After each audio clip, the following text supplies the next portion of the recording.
Breaking news mga kabayan, isang panibagong modus ng malawakang katiwalian ang isiniwalat sa Senado. Ang mga proyektong dapat sanay para sa ating mga magsasaka, ang mga farm-to-market roads, ay nabansagan ngayong farm-to-pocket roads matapos mabulgar ang isang sistematiko at nakakagulat na 10.3 billion pesos na overpricing. May mga ulat na may kinalaman ang ilang opisyal mula sa Kamara sa isinagawang pagsisiyasat. Pangalawang balita, habang lumalabas ang mga ebidensya, tila nagsisimula na ring gumanti ang sistema. Isang senador ang formal nang nagsampa ng kaso laban sa pangunahing testigo sa anomalya, isang hakbang para durugin ang kanyang kredibilidad. Kasabay nito, ang kontrobersyal na pagkakatalaga ng bagong ombudsman ay lumilikha ng pangamba na ang tanggapan ay magiging insurance policy ng administrasyon at sandata laban sa mga kalaban sa politika. Ang mga isyong ito ay magpapakita sa atin ng isang kumpletong larawan ng katiwalian mula sa mismong pagnanakaw sa pondo ng bayan hanggang sa mga legal at politikal na paraan para pagtakpan ito at patahimikin ang sinumang magsalita. Bago tayo mag-umpisa, baka pwedeng palike muna ng video na ito. Malaking bagay na ito sa aming mga content creators. Maraming salamat po. Talakayin natin ang anatomy ng korupsyon. Paano ito ginagawa at paano lumalaban ang sistema kapag nahuhuli. Magsimula tayo sa pinakabagong ebidensya ng sistematikong pagkuha ng pera ng bayan. Sa nakaraang hearing sa Senado na dapat sana'y tungkol lang sa budget ng Department of Agriculture. Hindi inaasahan ng marami na ang hearing na ito ay magiging isang malawakang investigasyon sa isang panibagong anyo ng katiwalian. Isang senador, armado ng mga dokumento at numero, ang unti-unting nagladlad ng isang operasyon ng overpricing na halos hindi kayang paniwalaan. Ang pagtatanong ay nagsimula sa isang simpleng tanong para sa kalihim ng agrikultura. Kaya ba ng kanyang ahensya na direktang magpatupad ng mga proyektong Farm-to-Market Road o FMR? Ang sagot ng kalihim ay isang tapat ngunit nakakabahalang pag-amin. Sabi niya, So we are capable, but in view of the scandals that are happening, I would rather not have it under the DA. sa madaling salita, kaya nila pero ayaw nila dahil sa hindi nila gustong madamay sa mga anomalya.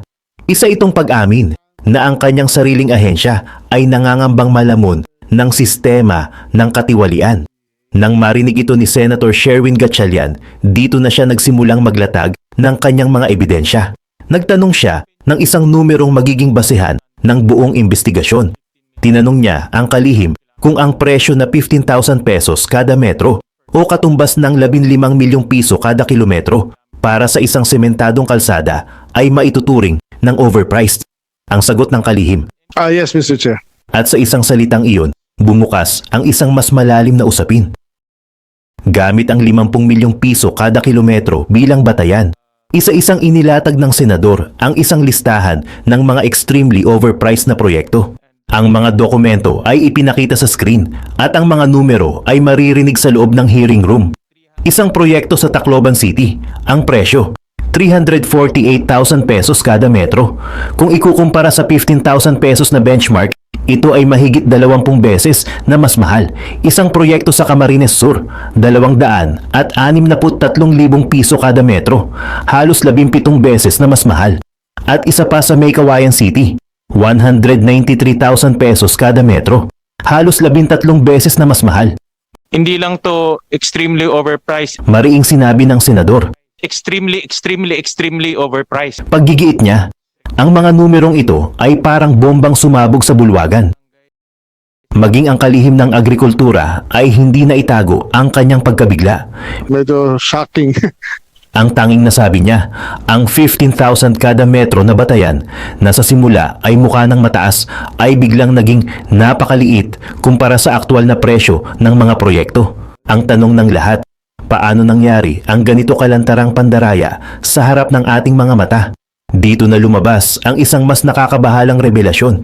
Inamin ng kalihim na bago pa man pumutok ang malawakang iskandalo sa flood control projects, marami na silang natatanggap na ulat tungkol sa mga questionableng FMR, mga proyektong duda ang presyo, duda ang kalidad, o minsan ay hindi na mahanap. Ngunit ang pinakanakakagulat sa lahat ay ito. Sa mga proyektong ito na may sobrang taas na presyo, hindi umano pumirma o nagbigay ng opisyal na concurrence o pagsang-ayon ang Department of Agriculture. Isang napakabigat na pag-amin. Kung ang ahensyang dapat gagamit ng kalsada, ang DA, ay hindi pumayag, paano na ituloy ang mga proyektong ito? Kinumpirma at tinanong ng isang senador kung sila ay binaypas at tinuloy. Yes, Mr. Chair. Ang tahimik ngunit malinaw na sagot ng kalihim.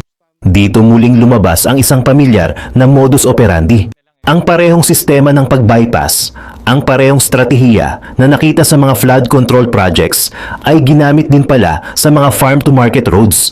Ang mga proyektong dapat sana'y dumadaan sa masusing pag-aaral ng DEDA, ang ahensyang nakakaalam kung saan talaga kailangan ang mga kalsada, ay idiniretso sa pagpopondo at implementasyon. Isang malinaw na paraan para iwasan ang tamang proseso at itago ang mga anomalya. Pero hindi doon nagtapos ang investigasyon. Tinukoy ng senador ang mga partikular na rehiyon kung saan tila naging sentro ng overpricing sa Region 5 Bicol at Region 8 Eastern Visayas. Sa dalawang rehiyong ito, ang cost overshoot o sobrang presyo ay umabot sa bilyon-bilyong piso. At sino ang mga kontraktor na nakakuha ng mga proyektong ito? Isa sa mga kontraktor na kinilala sa listahan ay may koneksyon sa isang kilalang opisyal mula sa Kamara na nagmula sa Region 5 ayon sa mga naunang ulat. Tingin ko hindi ho coincidental ho yun. Mariing sabi ng senador, ang koneksyon sa pagitan ng lokasyon ng overpricing ng nanalong kontraktor at ng isang makapangyarihang lehislador ay tila isang puzzle na unti-unti nang nabubuo. Kasabay nito, isa pang multo mula sa nakaraan ang lumitaw. Ang multo ng mga ghost projects. Inamin ng kalihim ng agrikultura na sa kanilang paunang audit, may mga natagpuan na silang mga ghost projects sa Davao Occidental at Zamboanga City mula pa noong 2021 at 2022. Ito ay patunay na ang sistema ng katiwalian ay hindi bago. Ito ay isang kanser na matagal nang kumakalat sa loob ng gobyerno. Sa huli, inilatag ng senador ang brutal at nakakasukang kabuuan ng lahat. Sa loob lamang ng 2 taon, 2023 at 2024, ang kabuuang halaga ng overprice sa mga farm-to-market roads ay umabot sa isang nakalululang 10.3 billion pesos. Para maintindihan natin kung gaano kalaki ang perang ito, ipinaliwanag niya ang tunay na halaga nito sa buhay ng mga Pilipino. So yung nawala sa corruption, pwede na tayong gumawa ng kalsada na mag-umpisa sa Manila all the way to Apari. Isang two-lane na kalsada na magdudugtong sa buong Luzon. Isang simbolo ng kaunlaran na ninakaw sa taong bayan dahil sa kasakiman ng iilan. Ang revelasyong ito ay nag-iwan ng mabigat na hamon sa Senado para sa 2026 budget. Isang mungkahi ang lumabas tungkol sa paggamit ng mas murang teknolohiya tulad ng soil stabilizers bilang alternatibo sa semento. Nagdulot ito ng mga tanong tungkol sa pagpili ng materyales at ang epekto nito sa gastusin ng proyekto. Habang lumalabas ang mga ganitong ebidensya ng malawakang katiwalian, ano naman ang ginagawa ng mga taong nasasangkot dito? Ang inaasahan ng marami ay magpapaliwanag sila. Pero ang nangyayari, sila ay lumalaban pabalik gamit ang batas at political influencer para baliktarin ang sitwasyon at durugin ang mga naglalabas ng katotohanan. Ang unang opensiba ay nagmula sa korte. Isang senador na madalas na binabanggit sa investigasyon ay nagsampa ng kasong perjury laban sa testigong si Bryce Hernandez na bahagi ng kontrobersya. Sa harap ng media, inilatag ng kanyang abogada ang 4 na bilang ng perjury na ipinapataw laban sa testigo bilang bahagi ng kanilang depensa. Una, ang aligasyon ng 30% kickback. Pangalawa, ang koneksyon ng senador kay Ben Ramos. Pangatlo, ang paggamit ng peking ID sa mga kasino. At ang pang-apat, ang kanilang pinakamalakas na ebidensya, ang pabago-bago at magkasalungat na testimonya ng testigo. Ipinaliwanag nila na sa pagdinig sa Kamara, buong tapang na itinanggi ni Hernandez ang kanyang pagkakasangkot sa anumang anomalya. Pero pagdating sa Senado, bigla siyang umamin na isa pala siya sa mga utak nito. Sa naturang pangyayari, isang senador ang nagtawag sa kanya ng mapanuring salita na nagdulot ng malaking kontrobersya sa publiko. Ayon sa kanya, ang biglaang pagdawit sa kanyang pangalan ay hindi isang simpleng pagkakataon, kundi isang sinadyang hakbang ng paghihiganti matapos umano siyang maging instrumento sa pagkakakulong ng testigong ngayon ay lumalaban sa kanya. Sa mas malawak na pananaw, ang kasong isinampa laban sa kanya ay maaaring ituring na isang taktikal na hakbang. Isang estratehiya na naglalayong questionin ang kredibilidad ng pangunahing testigo. At kung iyon ang mangyari, ang buong pundasyon ng investigasyon ng Senado ay maaaring umalog o sa pinakamasamang kaso, tuluyang gumuho. Habang nagpapatuloy ang legal na laban ng testigo, lumulutang naman ang isa pang pangalan, isa sa mga itinuturong may malaking papel sa tinaguriang flood control scandal. Ngunit sa kabila ng mga alegasyon, nananatiling tahimik ang paligid tungkol sa kanyang estado. Marami tuloy ang nagtatanong, bakit tila walang malinaw na aksyon ukol sa kanyang kaso? May kakulangan ba sa ebidensya o may mga procedural na hadlang na kailangang pagdaanan? May ilan ding nagtanong kung bakit hindi pa rin kinansela ang kanyang pasaporte, isang hakbang na karaniwang ginagawa sa mga kaso ng matitinding investigasyon. Ang mga tanong na ito ay patuloy na bumabalot sa isipan ng publiko, ngunit sa kawalan ng opisyal na pahayag mula sa mga kinaukulan, nananatili itong palaisipan. Sa gitna ng mga kontrobersiyang ito, isang malaking pagbabago ang naganap sa larangan ng hustisya. Isang bagong ombudsman ang itinalaga. Isang pangyayaring inaasahan, sanang magbibigay ng panibagong direksyon at pag-asa sa mamamayan. Ngunit sa halip na makaramdam ng kapanatagan, marami ang nakaramdam ng pangamba. Ayon sa ilang tagamasid, ang bagong liderato ng ombudsman ay magdadala ng malaking impluensya sa mga kasong kasalukuyang nakabimbin at sa mga investigasyong isasagawa sa mga susunod na taon. Isang dating Presidential Legal Counsel ang nagbigay ng kanyang pagsusuri ukol dito. Para sa kanya, ang naturang appointment ay maaaring hindi lamang isang administratibong desisyon, kundi bahagi ng isang mas malawak na estratehiya. Tinawag niya itong insurance policy na ayon sa kanya ay may dalawang posibleng layunin. Una, bilang proteksyon sa kasalukuyang administrasyon, isang paraan upang matiyak na kung sakaling sila naman ang maharap sa kaso sa hinaharap, may matitirang opisyal sa sistema na maaaring magbigay ng balanse o konsiderasyon. Pangalawa, bilang potensyal na instrumento laban sa mga kalaban sa politika. Sa pananaw ng ilan, ang bagong ombudsman ay posibleng magsimula sa pagbusisi sa issue ng confidential funds na kinasasangkutan ng kasalukuyang vice-presidente. Isang usapin na sensitibo at may implikasyong politikal, lalo na sa papalapit na halalan sa 2028. Binalikan pa ng naturang eksperto ang naging record ng bagong ombudsman noong siya ay kalihim pa ng hustisya. Sa kanyang pagsusuri, may mga pagkakataong tila nabibigyan ng hatol sa publiko ang mga issue bago pa man dumaan sa formal na proseso ng investigasyon. Ito, ayon sa kanya, ay isang paalala ng kahalagahan ng balanseng pamamahayag at patas na pagdinig sa anumang kaso. Kawawa talaga ang bansa natin. Anya, kung ang hustisya ay nakabatay sa opinyon at hindi sa ebidensya.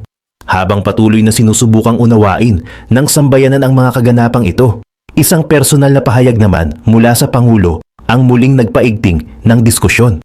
Sa isang panayam, inamin niya na sa mga panahong mabigat ang dalahin, madalas niyang marinig sa likod ng kanyang isipan ang boses ng kanyang yumaong ama na dating Pangulo ng bansa. Sometimes I hear in the back of my mind, it's like my father. Ani ng Pangulo. Para sa ilan, ito ay simpleng pahayag ng paggalang at inspirasyon. Subalit para sa iba, ito ay muling nagbukas ng paghahambing sa pagitan ng dalawang leader na magkaibang panahon at magkaibang estilo ng pamumuno. Ang nasabing paghahambing ay nagdulot ng malawak na diskusyon. Kung ang ama ay kinilala sa kanyang mga proyekto at mabilis na aksyon, ang anak ay kasalukuyang humaharap sa mga issue ng katiwalian at mabagal na reforma. Gayunman, may mga nagsasabing hindi patas ang direktang paghahambing dahil magkaibang panahon, sitwasyon at konteksto ang kanilang kinaharap. Kung noon ay sentralisado ang kapangyarihan at malinaw ang direksyon ng pamahalaan, ngayon ay mas demokratiko ngunit mas komplikado ang proseso ng pamumuno. Sa kabilang banda, nananatiling konkretong usapin ang mga aligasyon ng katiwalian. Ang isyung farm-to-pocket roads na umano'y nagkakahalaga ng 10.3 billion pesos ay nagsilbing simbolo ng patuloy na hamon ng transparency sa mga pampublikong proyekto. Sa mga dokumento at pagdinig, ipinakita ng ilan na may mga irregularidad sa pagproseso at paggamit ng pondo.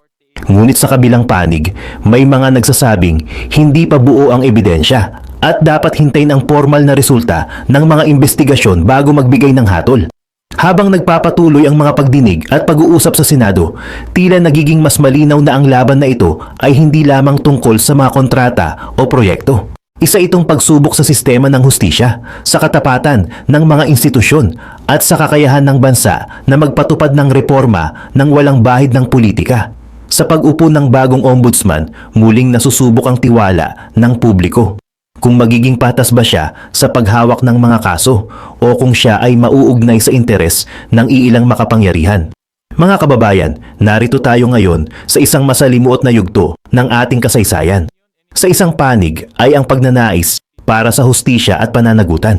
Sa kabila naman ay ang realidad ng politika at personal na interes. Sa ganitong sitwasyon, mahalagang manatiling mapanuri ngunit makatarungan, mapagmatyag ngunit hindi agad humahatol. Ang mga pangyayari ngayon ay nagpapaalala sa atin ng isang simpleng katotohanan. Ang hustisya ay isang proseso, hindi isang sigaw, at habang nagpapatuloy ang mga investigasyon, paglilitis, at pag-uusap, isa lamang ang tiyak.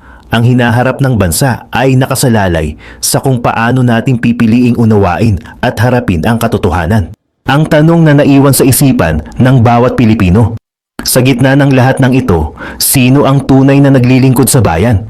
Sino ang nagpoprotekta sa interes ng ordinaryong mamamayan? At sa huli, kaninong hustisya ang mananaig? Ang hustisya para sa iilang makapangyarihan o ang hustisya para sa buong sambayanan? Ang sagot ay isang misteryong patuloy na binubuo sa bawat kasong isinasampa, sa bawat desisyong ginagawa, at sa bawat bilyong pisong nawawala sa kaban ng bayan.